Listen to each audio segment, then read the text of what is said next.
Μάκρυνση από τον Σαριέγη. Ο Παπαδόπουλος δεν μπόρεσε να τροφοδοτήσει. Το σούτ του Λουαλούα, καταπληκτικό γκολ. 1-0 για τον Ολυμπιακό με τον Τρεζόρ Λομάνα Λουαλούα, που ανοίγει το σκορ στο 6ο λεπτό της συνάντησης με ένα καταπληκτικό γκολ. Εδώ βλέπετε τον Λουαλούα που αγκαλιάζει τον Κοβάσεβιτς και αφιερώνει τον γκολ σε κάποιον από τον πάγκο του Ολυμπιακού. Πρέπει να είναι ο Δημήτρης Καρίδας εκεί, ο γυμναστής των Ερυθρόλευκων. Λάμπρο Παλάφα, σε ακούμε. Όλος ο πάγκος του Ολυμπιακού σηκώθηκε όρθιος να πανηγυρίσει. Ο Δημήτρης Καρίδας, οι υπόλοιποι βοηθοί του Τάκη Λεμονή, όλοι οι παίχτες, όλη η αποστολή περίμενε αυτό το γκολ έτσι για να ξυπνήσει και η κερκίδα ακόμη περισσότερο. Ο Ολυμπιακός, ο οποίος ήθελε αυτό το γρήγορο γκολ, ο Τάκης Λεμονή το ζητούσε από τους παίχτες του προκειμένου να πάρουν και το ψυχολογικό αβαντάζ, αλλά να αναγκάσουν και τον Παναθηναϊκό σε κάποια λάθη. Ο Ολυμπιακός κερδίζει την μπάλα, η παλιά για τον Λουαλούα, δεν υπάρχει offside. Το σούτ, ο Γκαλίνοβιτς θα απομακρύνει, ο Τοροσίδης δεν μπορεί, μάλλον η μπάλα καταλήγει στα δίχτυα, καθώς ο Γκαλίνοβιτς πέφτοντας δεν μπόρεσε να αποτρέψει το δεύτερο γκολ του Ολυμπιακού. Ο Ολυμπιακός που πετυχαίνει το 2-0 στο 18ο λεπτό σε αυτήν την καταπληκτική παλιά στο κενό χώρο του Τζόρτζεβιτς για τον Λουαλούα. Αυτό σούταρε, Γκαλίνοβιτς απέκρουσε και στην συνέχεια ο Βασίλης Τοροσίδης, που είχε ακολουθήσει τη φάση, νίκησε τον Γκαλίνοβιτς, ο οποίος δεν κατάφερε να απομακρύνει και κατέληξε με την μπάλα και αυτό στα δίχτυα της εστίας του. Εδώ ο σκόρερ του δεύτερου τέρματος του Ολυμπιακού. Δείτε ξανά, δεν υπάρχει offside στην φάση. Ο Λουαλούα σουτάρει, απέκρουσε ο Γκαλίνοβιτς και στην συνέχεια δεν μπόρεσε να απομακρύνει. Ο Ολυμπιακός πετυχαίνει το δεύτερο τέρμα στο 19ο λεπτό του δευτέρου ημιχρόνου και παίρνει μια σημαντική διαφορά απέναντι στον Παναθηναϊκό. Ο Ολυμπιακός που είναι και πάλι στην επίθεση. Σέντρα του Γκαλέτη για τον Κοβάσεβιτς. Λάθος του Σαριέγη. 3-0 από τον Ντάρκο Κοβάσεβιτς.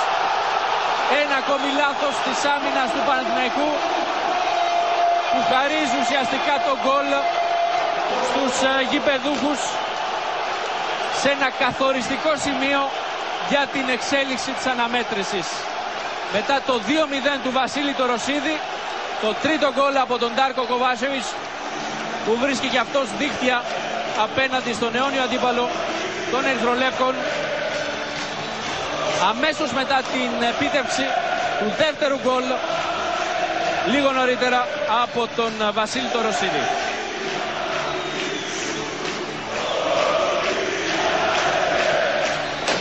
Δείτε ξανά, από το γέμισμα του Γκαλέτη ο Σαριέγη στρώνει την μπάλα ουσιαστικά στον Κοβάσεβιτς. Αυτός δεν έχει κανένα πρόβλημα να ελέγξει και να νικήσει τον Γκαλίνοβιτς για το 3-0 στο 64ο λεπτό.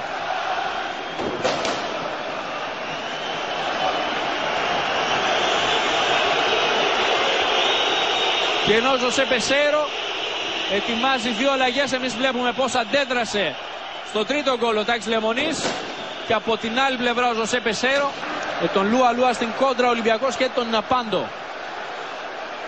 ποιος θα μπει στη μεγάλη περιοχή. Η σέντρα για τον Νούνιες, το σούτ, καταπληκτικό γκολ. 4-0 σε μια αντεπίθεση καταπληκτική και ένα ακόμη καλύτερο τελείωμα για τον Λέονελ Νούνιες, ο οποίος πνίγεται στις αγκαλιές των συμπαιχτών του, κοιτάζει τον ύψιστο,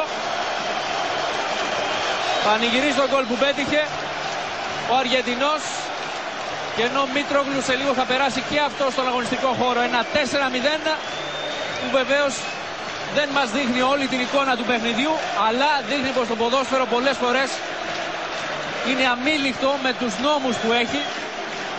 Χαμένη ευκαιρία πληρώνεται τις περισσότερες φορές με γκολ, και ο Παναθηναϊκός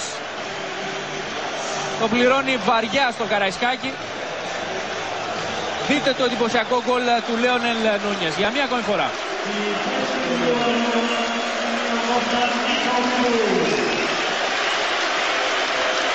Εξαιρετικό τελείωμα.